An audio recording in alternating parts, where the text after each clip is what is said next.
All right, let's talk about Jose Benavidez Sr. David Benavidez's dad said it would be an honor for them to fight Sheeraz or Hazmat Sheeraz, whatever his name is, after beating Berlanga. Only one problem is Sheeraz just got to 68, and David Benavidez is fighting at 175. Now, I don't know if they're going to squeeze back down to fight Sheeraz, but I don't really understand the point of fighting Sheeraz. I mean, I guess if he beat Canelo, you kind of already setting the stage up for your son to fight Sheeraz, so I get that. If he fighting Canelo, I get it. You know what I'm saying? He beat Canelo. You set that up for him. You know, I mean, Sheeraz beat Berlanga. What do that mean? That don't tell us that he a great. He just did what he was supposed to, and he supposed to do. Any proficient world level fighter that's in the top 10, I feel like should be able to pack Berlanga up. But I do understand 68 has always been one of those divisions that's been a superficial division. You know what I'm saying?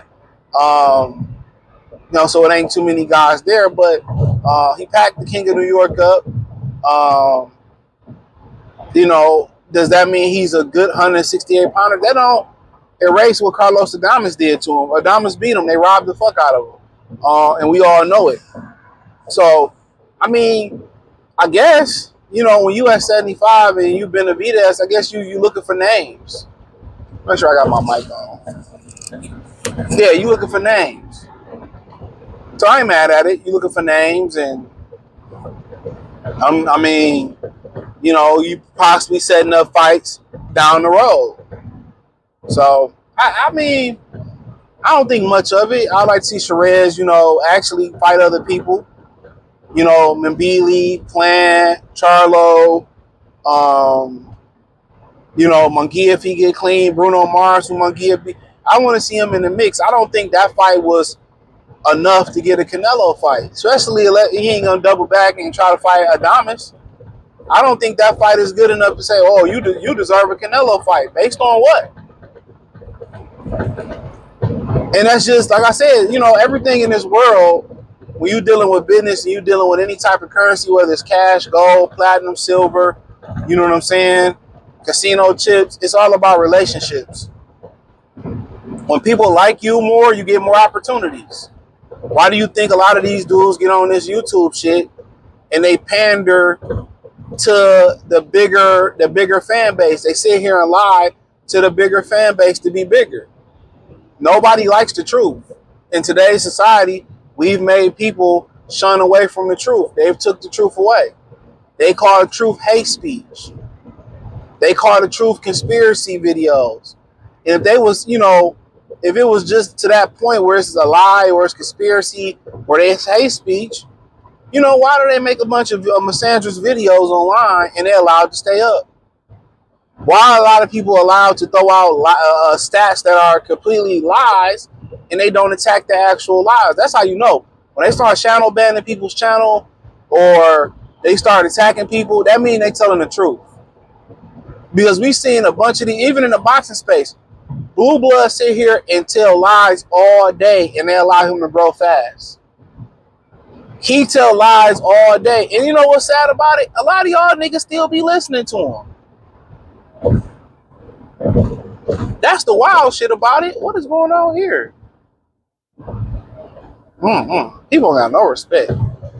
But yeah, people still listen to him. So that's how you know it's kind of when you tell the truth, and no matter how you deliver the truth, whether it's with aggression or whether it's calm, non-triggering, it doesn't matter. They don't want the truth. And in reality, actual people don't want to be told the truth. You know, people might come and say, hey, why we don't hang out? No, why you don't want to hang out? Because I don't like you, bitch, nigga. If you told the truth, I don't really care for you. Now they gonna feel a certain type of way. Now you got an enemy. Kind of see what I'm saying? Like, you can't really tell people the truth because they can't stomach it. And I know a lot of people say women can't handle the truth. Most men can't handle the truth. Niggas can't handle the truth. Obviously in this boxing space, they can't handle the truth. You can be cool with a particular fighter and you can be like, well, I think he gonna lose this fight. You can articulate it to the T. all of a sudden, oh, you hating on me and we beefing now. I'm like, all right, nigga. Niggas get mad. These people get mad because you crack a joke. Nobody got time for that sensitive shit, dog. But as far as he don't deserve to fight. And people say, well, Crawford don't deserve to fight. I'm not here to say who do or don't deserve. I'm just saying he don't. He should be able to prove himself more. But it's about who like you. This is why people lie. But eventually, the truth always floats to the top. We can act like the elephant in the room ain't in the room all we want to. We can act like it's a hologram. But once the elephant gets to stepping, it's a wrap. So it's better to make peace with the truth as soon as possible. Same thing with Spence and Crawford. They told all them lies about Crawford and, they sparred and Spence got the best stuff. They told all these lies, but eventually the truth came to the light. The cream rose to the top. Did it not? Reckoning Day came. As, the great album Iron Man by Ghostface Killah, Assassination Day came for Spence.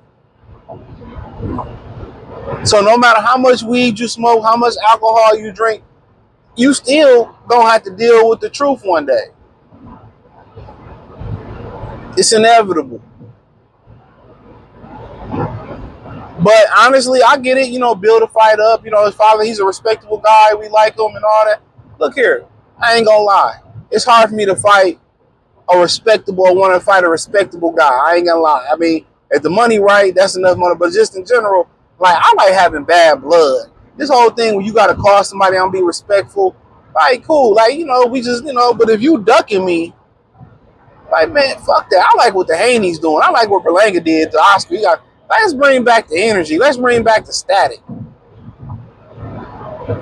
What Black youngster say? He said, a real street nigga, I can sense when it's static.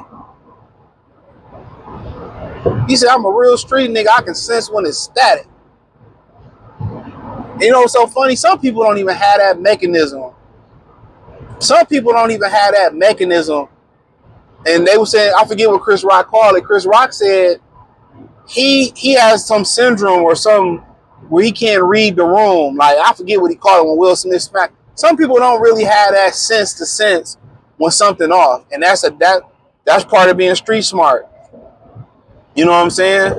Like, if you can't sense when it's beef or you can't peep niggas' mannerisms, especially when you out with your family, you out and about, that's why I had to do I used to work where he didn't drink. He went out, he never drink. That's another thing. When you out and about, as a man, you must be alert. Hang around military guys, for a minute and watch how they watching niggas' hands. They watching niggas' waists, how they act. They paying attention to all the mannerisms that's going on. Some people don't really have that sense. They don't really know when some stuff about to go down. Women, they don't have that. Most women don't have that sense. That's not their job. Men, if you don't have that sense, that's a big problem. You putting yourself in danger. If you don't have the sense to be able to pick up on certain shit, dog, that's a huge problem to know something about to go left. Remember on Belly when old buddy pulled down on Nas at the end, and AZ was like, see you later, done. You gotta sense it. So, a lot of people talk about, street niggas and all that type of stuff, and you better have some street smarts. Real talk. Go a long way, but Sheeraz and Benavidez, I mean, that's some shit down the road. Benavidez talking about going to cruiserweight and, fighting. They don't know what the fuck they want to do. You got a matchmaker, you got a promoter, your daddy, the manager, and the coach. Make a fucking plan, dog. They plans all over the place. These are fighters with no 2-year plan, 1-year plan, 5-year plan. They just winging it. They just hippies in boxing. Come up with a plan, bro. Same thing with Shakur Stevenson. Instead of getting on your hands and knees and trying to big tank, the motherfuckers around you that you paying 25, 33% of your check to, make a plan. Make them do their job to come up with a plan to bring Tank to me or to another alternative. They getting money out of your pot and they not doing nothing for your career. What's the point of having a manager and he ain't bringing nothing to the table. You know what I'm saying? To me, that's crazy. What's the point? What's the point? So that's all I'm pretty much saying, dog. But hey, thumbs up the video, share the video, subscribe to the channel. And the subscribe button is the bell icon button. Hit all notifications, increase your chance, get notifications. We go live and drop video. Hit the link in the description. You can follow me on X, Instagram, Spotify, Anchor, Cash App, Venmo, PayPal, Cash App, Venmo, CJ Good 313. Hit the link tree. You can find me everywhere. Join the Patreon, Free Game 89 channel, my Detroit channel. All that's inside the link tree. Check out the Boxing News playlist. But Sheeraz just got to the weight, so I don't know if they're gonna squeeze back down. Who knows?